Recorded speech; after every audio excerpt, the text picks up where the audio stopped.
तो hello ji and welcome जी। तो भाई लोग पिछले एपिसोड में हमने देखा था फैंग हाउ विंड क्लैन में हंटर होने के लिए निर्वाणा वाले बंदे के साथ फाइट करता है, जिसमें वो काफी ज्यादा इंजर्ड होकर बेहोश हो जाता है। और आप आगे तो नेक्स्ट एपिसोड की स्टार्टिंग में हम एक बंदे को देखते हैं जो विंड क्लैन के बंदे को इंजर्ड करके कहता है कि अगर तुम मुझे अपने क्लैन में ले जाओ तो मैं तुम्हें छोड़ दूंगा। पर विंड क्लैन का बंदा कहता है कि अगर तुम मुझे जान से भी मार दो तो मैं तब भी तुम्हें विंड क्लैन में नहीं लेकर जाऊंगा। तो ये सुनते ही उस बंदे को गुस्सा आ जाता है और वो उस पर फाइनल अटैक करके उसे जान से मारने लगता है। मगर तभी विंड क्लैन का दूसरा बंदा उस पर स्पेशल एरो से अटैक करके उसे जान से मार देता है और अपने वाले बंदे से कहता है कि क्या तुम ठीक हो। जिस पर इंजर्ड वाला बंदा कहता है कि हाँ मैं ठीक हूँ। अचानक से हम पर एम्बुश हो गया जिसमें से अकेला मैं ही बचा हूँ। फिर हम एक और एनिमी को देखते हैं जो अपनी स्पेशल पावर से अटैक करने लगता है, मगर विंड क्लैन का बंदा अपनी पावर से उसके अटैक को डोज कर लेता है। तो इस मौके का फायदा उठाते हुए इल अपनी स्पेशल एरो से उस एनिमी पर अटैक करती है और उसे जान से मार देती है। मगर तभी हम देखते हैं कि वहाँ काफी और सेट के भी लोग आ जाते हैं जो विंड क्लैन पर हमला बोल देते हैं क्योंकि उन्हें विंड क्लैन का सीक्रेट ट्रेजर चाहिए था।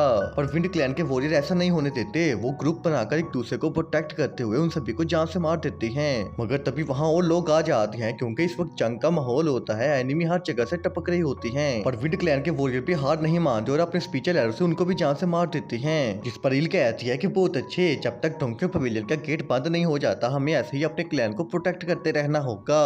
मगर तभी वो देखती है कि हिल ने अभी तक अपने एरो को नीचे नहीं किया होता। वो जंगल में किसी पर एम करने की कोशिश कर रहा होता है मगर वहाँ कोई भी नहीं होता। तो ये देखकर इल कहती है कि हिल आखिर तुम किस पर एम कर रही हो। जिस पर डार्क साइड के दो चमचे बाहर निकलते हुए कहते हैं कि वो हम पर एम करने की कोशिश कर रहा है। लगता है कि इन सब में से तुम काफी ज्यादा स्ट्रॉन्ग हो, इसलिए पहले तुम्हें खत्म करना पड़ेगा। एंड तभी कुन अपनी पावर का यूज करके हिल के पैरों के नीचे एक फॉर्मेशन को क्रिएट करता है, मगर हिल फौरन जंप लगाकर उस फॉर्मेशन से बच जाता है और स्पेशल एरो से अटैक करते हुए उस फॉर्मेशन को खत्म कर देता है। पर कुन चुटकी बजाकर दोबारा उस फॉर्मेशन को उसके पैरों के नीचे क्रिएट कर देता है। एंड इस बार वो उस फॉर्मेशन में फंस जाता है जिसकी वजह से उसके दिल की धड़कन रुक जाती है और वो वहीं पर ही मर जाता है। तो ये देखकर हिल को बहुत ही ज्यादा दुख होता है क्योंकि हिल उसका पार्टनर ही नहीं बल्कि एक दोस्त भी था। देन जुन हिल पर पैर रखते हुए कहता है कि अगर तुम लोग भी इसकी तरह मरना नहीं चाहते तो हमारे रास्ते से साइड पर हो जाओ। पर हिल गुस्से में अपने एरो से उस पर अटैक करते हुए कहती है कि साले हरामी कहीं के अपना गंदा पैर उस पर दोबारा रखने की कोशिश भी मत करना। दूसरी तरफ विंड क्लैन के बंदे को लीडर का मैसेज रिसीव होता है तो वो कहता है कि हमें जल्दी यहाँ से चलना होगा, लीडर ने हमें बुलाया है। पर इल हिल को छोड़कर कहीं भी नहीं जाना चाहती थी मगर मजबूरन उसे जाना पड़ता है क्योंकि क्लैन की प्रोटेक्शन से बढ़कर कुछ भी नहीं था।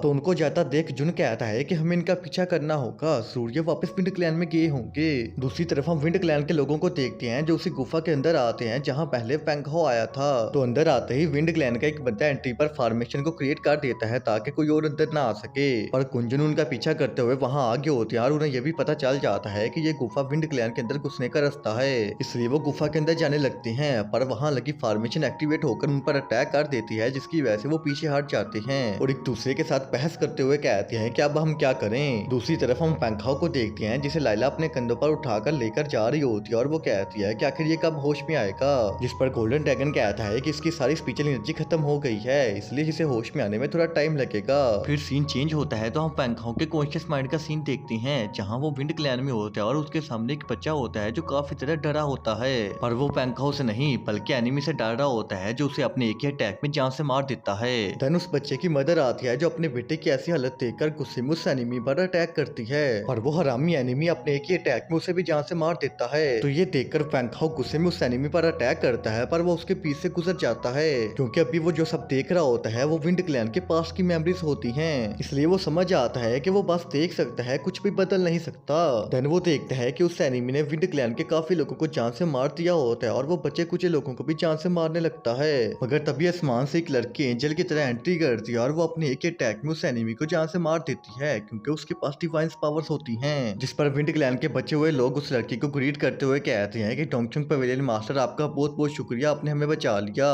तो डोंगचुंग पवेलियन मास्टर बात सुनते ही फैंगहाओ समझ जाता है कि ये उसकी मदर है और वो उसके पास जाने लगता है। मगर बेचारे फैंगहाओ के पास आने से पहले ही वो अपनी डिवाइन पावर से उन्हें हील करती है और वहां से चली जाती है। फिर हम देखते हैं कि फैंगहाओ की स्पेशल पावर्स भी वापस आ जाती है और वो अपने आसपास से काफी ज्यादा ऑरा को ऑब्जर्व करने लग जाता है, जिसे देखकर लाइला परेशान हो जाती है और फैंगहाओ को पकड़ते हुए कहती है कि आखिर इसे क्या हो रहा है। पर गोल्डन ड्रैगन कहता है कि अबे गद्दी कहीं कि उसका हाथ छोड़, शायद वो खुद को रिकवर कर रहा है। मगर वो जिस स्पेशल ऑरा को ऑब्जर्व कर रहा है वो कोई नॉर्मल ऑरा नहीं है, मुझे बहुत ही ज्यादा अजीब फील हो रहा है। दूसरी तरफ हम विंड क्लैन के एंट्री का सीन देखते हैं जहाँ युन जुन ने फॉर्मेशन को तोड़ने के लिए अपने बॉस और भी काफी सारे लोगों को वहां बुला लिया होता है। फिर वो सब मिलकर अपनी स्पेशल पावर से उस फॉर्मेशन पर अटैक करते हैं और उसे तोड़ देते हैं। तो फॉर्मेशन के टूटते ही एक बंदा कहता है कि सबसे पहले विंड क्लैन के अंदर मैं जाऊंगा एंड तभी वो भागते हुए गुफा के अंदर जाने लगता है। पर मार्क्समैन उसे अपने एक ही अटैक में खत्म कर देता है और कहता है कि तुम्हारी इतनी हिम्मत, बहुत से पहले तुम अंदर जाना चाहते हो, अगर किसी ने दोबारा ऐसी हरकत की तो उसका भी यही अंजाम होगा। जिस पर वो सभी कहते हैं कि जी मास्टर। और फिर मार्क्समैन गुफा के अंदर जाने लगता है पर तभी कोई उस पर अटैक कर देता है, मगर वो उसके अटैक से बच जाता है और हम देखते हैं कि वो अटैक करने वाला बंदा प्रिंस ताई होता है, जो इस सीरीज की सभी लड़कियों के साथ ऐसे एंटी मारता है जैसे मेन कैरेक्टर वही हो।